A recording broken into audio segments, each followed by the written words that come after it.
আওয়ামী লীগ সরকারের আমলে গুমের ঘটনা তদন্তে গঠিত কমিশনের কার্যক্রম শুরুর পর ১৩ কর্মদিবসে ৪০০ অভিযোগ জমা পড়েছে।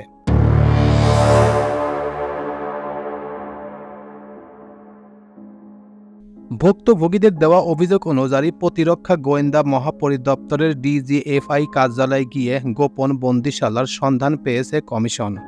আয়নাঘর নামে পরিচিত জয়েন্ট ইন্টারোগেশন সেলটি জেআইসি ডিজিএফআই এর সদর দপ্তরের ভিতরেই। দোতলা ওই ভবনে ২২টি সেল আছে। আজ বৃহস্পতিবার দুপুর ১২টার দিকে রাজধানীর গুলশানে গুম সংক্রান্ত কমিশন অব ইনকোয়ারি কার্যালয়ে এক সংবাদ সম্মেলনে এমন তথ্য দেন হাইকোর্টের অবসরপ্রাপ্ত বিচারপতি মইনুল ইসলাম চৌধুরী। তিনি অনুসন্ধান কমিশনের সভাপতি। মইনুল ইসলাম চৌধুরী বলেন, রাষ্ট্রের পৃষ্ঠপোষকতায় বা আইন শৃঙ্খলা রক্ষাকারী বাহিনী কর্তৃক যারা গুম হয়েছেন তাদের অভিযোগগুলো নিয়েই আমরা কাজ করছি। যাদের বিরুদ্ধে অভিযোগ তাদেরও আমরা ডাকব।